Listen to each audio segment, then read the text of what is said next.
أعوذ بالله من الشيطان الرجيم.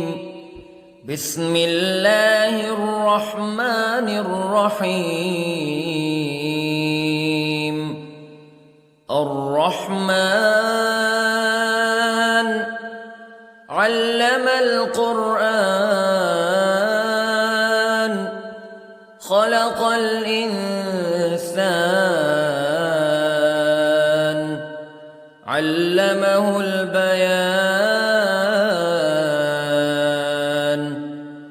الشمس والقمر بحسبان والنجم والشجر يسجدان والسماء رفعها ووضع الميزان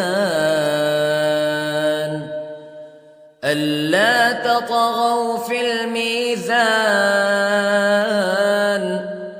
وأقيموا الوزن بالقسط ولا تخسروا الميزان.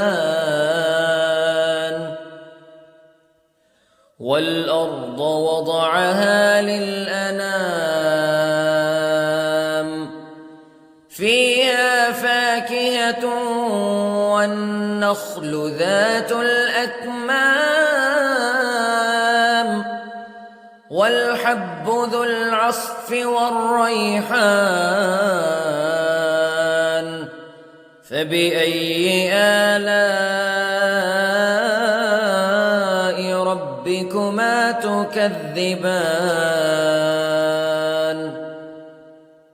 خلق الإنسان من صلصال كالفخار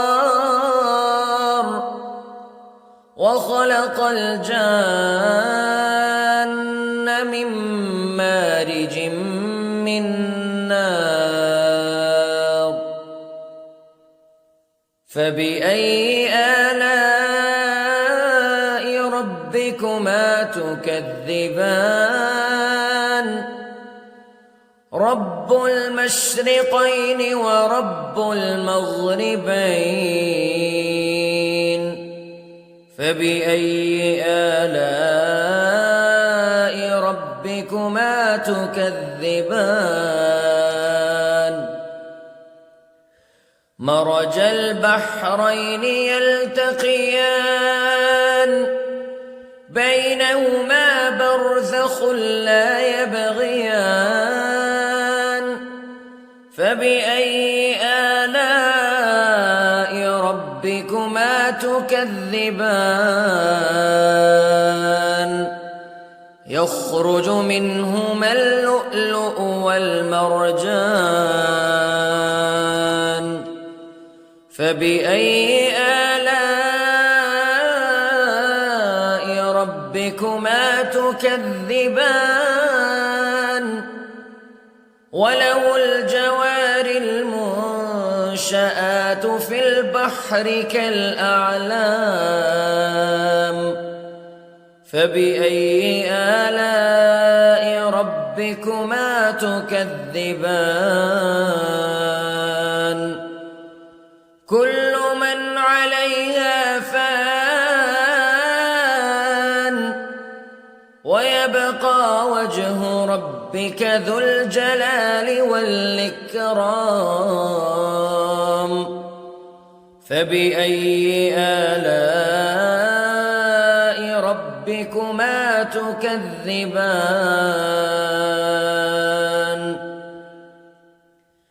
يسأله من في السماوات والأرض كل يوم هو في شأن فبأي آلاء ربكما تكذبان. سنفرغ لكم أيها الثقلان فبأي آلاء ربكما تكذبان.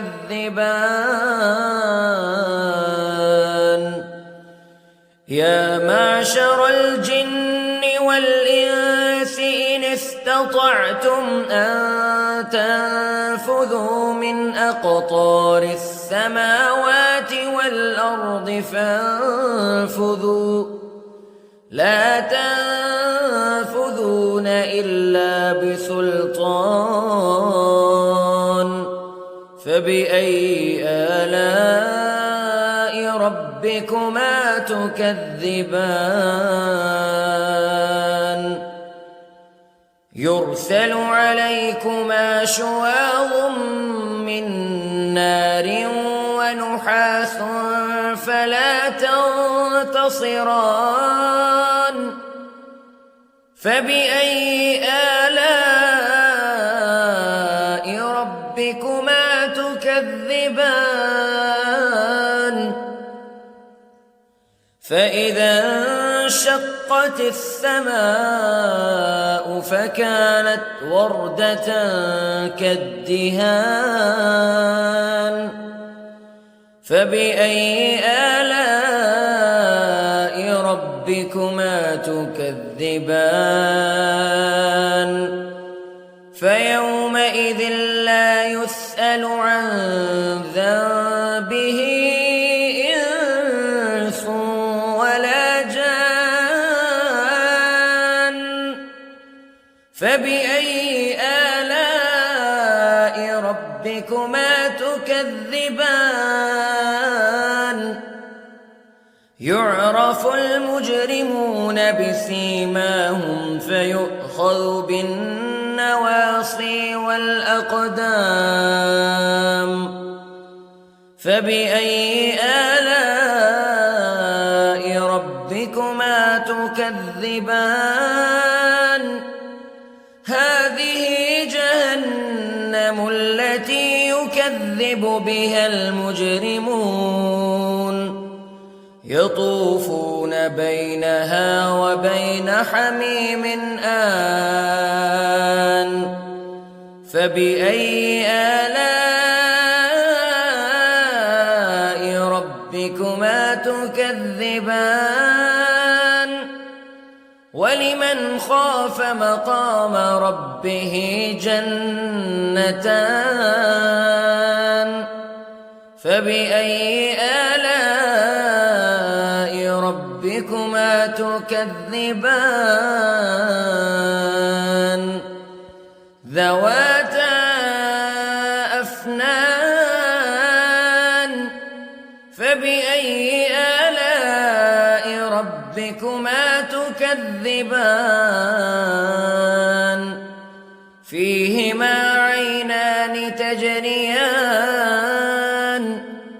فبأي آلاء ربكما تكذبان فيهما من كل فاكهة زوجان فبأي آلاء ربكما تكذبان متكئين على فرش بطائنها من استبرق وجنى الجنتين دان فبأي آلاء ربكما تكذبان فيهن قاصرات الطرف لم يطمثهن إنس قبلهم ولا جان فبأي آلاء ربكما تكذبان كأنهن الياقوت والمرجان فبأي آلاء ربكما تكذبان هل جزاء الإحسان إلا الإحسان فبأي آلاء ربكما تكذبان ومن دونهما جنتان فبأي آلاء ربكما تكذبان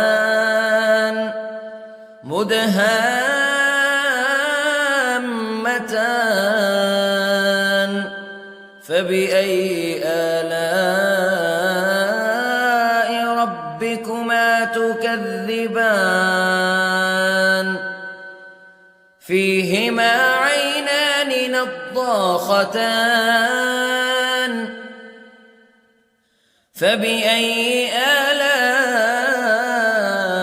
ربكما تكذبان فيهما فاكهة ونخل ورمان فبأي آلاء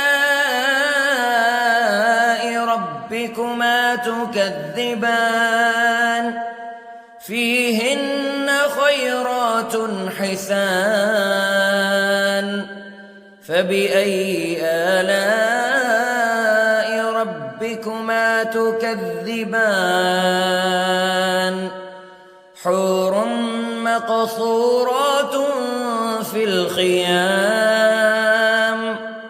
فبأي آلاء ربكما تكذبان لم يطمثهن إنس قبلهم ولا جان فبأي آلاء ربكما تكذبان متكئين على رفرف خضر وعبقري حسان فبأي آلاء ربكما تكذبان تبارك اسم ربك ذي الجلال والإكرام